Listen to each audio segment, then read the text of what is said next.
Doctor लाल path lab diagnostic sector की ये 70 साल से ज़्यादा पुरानी कंपनी और देश की सबसे बड़ी डायग्नोस्टिक चेन है। और नतीजे आए थे शुक्रवार को इस कंपनी के।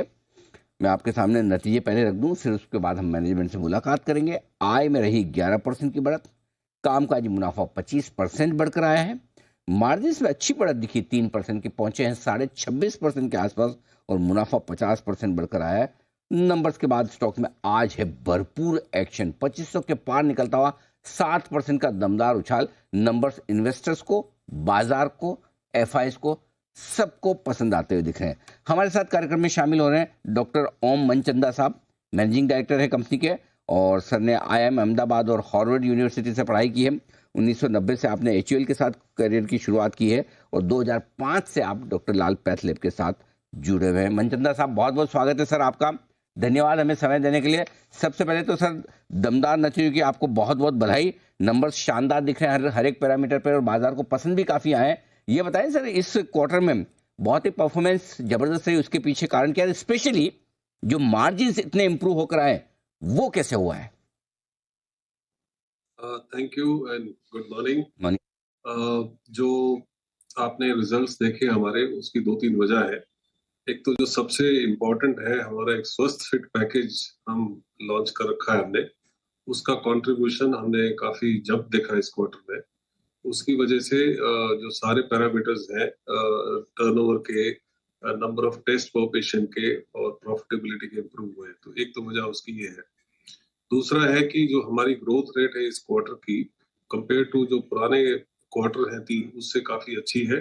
तो उससे भी सारे पैरामीटर्स में एक बेनिफिशियल इम्पैक्ट पड़ा है। और तीसरा जो है, हम काफी प्रोडक्टिविटी इनिशिएटिव्स लेते रहते हैं, और कंजम्पशन जो हमारी है, रफली अगर आप देखें तो इस साल जो है कम से कम 2% का मुनाफा उसमें हुआ है, जो सीधा सीधा हमारा बॉटम लाइन में हुआ है। और वो कंजम्पशन कम इसलिए हुई है क्योंकि हमने काफी ऑटोमेशन, प्रोडक्टिविटी रिलेटेड इनिशिएटिव्स लिए हैं, जिससे ये बेनिफिट हमको मिला है।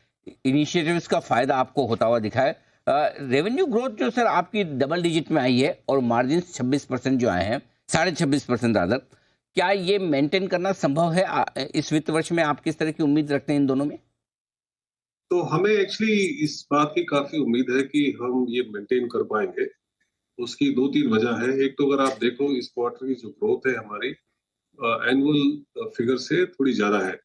और पिछले साल हमने एक प्राइस इंक्रीज भी लिया था जो फरवरी में था।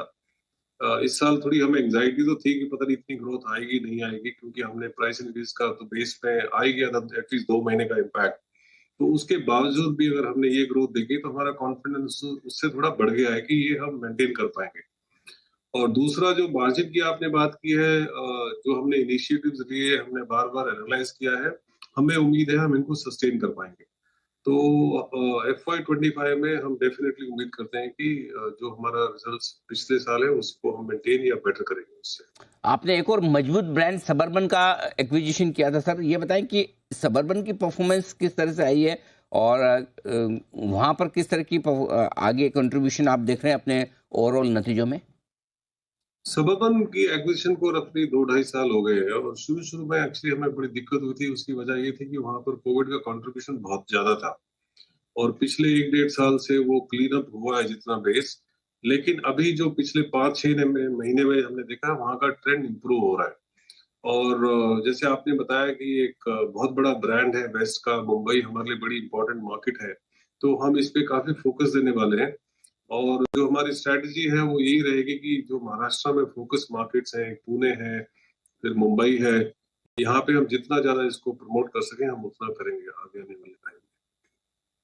एक्विजिशन स्ट्रेटेजीज ये बताएं सर कि किस तरह की रखी है आपने इस फाइनेंशियल ईयर के लिए? क्या कुछ और नए आप टारगेट्स देख रहे हैं ऐसी कंपनियां जिन्हें आप अक्वायर कर पाए? सी, हमारा जो ग्रोथ की स्ट्रैटेजी है वो ट्विन स्ट्रैटेजी है। एक तो हमारा जो खुद का अपना एक्सपेंशन हम करते रहते हैं, तो वो तो जो हमारी कोर मार्केट्स हैं, जैसे नॉर्दर्न इंडिया है, ईस्टर्न इंडिया है, वहां पे जो खुद का हमारा एक्सपेंशन है वो चलता रहेगा। हम और भी लैब खोलते रहेंगे। लेकिन कुछ ऐसी मार्केट्स हैं जहां हमारा ब्रांड इतना स्ट्रांग नहीं है, तो वहां पर हम एक्विजिशन के टारगेट्स देखते हैं। उसी को देखते हुए हमने सबर्बन का एक्विजिशन किया था वेस्ट में। तो हम एक्विजिशन का टारगेट देखते रहेंगे जैसे जैसे हम आगे चलते हैं।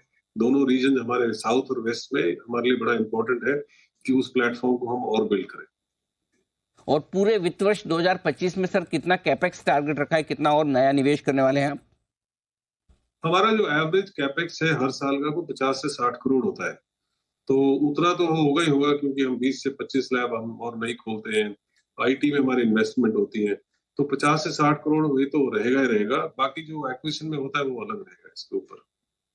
वित्त वर्ष 2025 के लिए आप मार्केट शेयर के लिहाज से, रेवेन्यू और साथ ही बॉटम लाइन के लिहाज से अगर कोई गाइडेंस देना चाहें तो बताएं सर।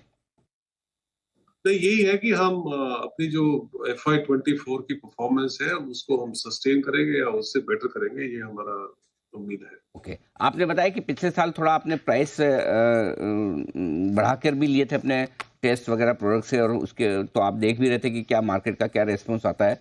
रेस्पॉन्स काफी मजबूत दिख रहा है। क्या कुछ और प्राइस हाइक के टारगेट्स हैं अभी नियर फ्यूचर में या नहीं? अभी तो ऐसा कोई प्लान नहीं है ना। हम चाहते हैं प्राइस इंक्रीज लेना, क्योंकि हम हमारा ध्यान रहता है जितने ज्यादा अफोर्डेबिलिटी को मेंटेन कर सकें और जितनी भी इन्फ्लेशन का इम्पैक्ट है वो हम स्केल से उसको अब्जॉर्ब कर सकें। और जैसे जैसे हम Tier 3 Tier 4 टाउन्स में नीचे जाते रहेंगे उतना ज्यादा हमें कम्पेटिटिवनेस की जरूरत है। तो इसलिए हमारा अभी कोई ऐसा प्लान नहीं कि हम प्राइस इंक्रीज लें। बिल्कुल ठीक बात है सर। मनचंदा साहब,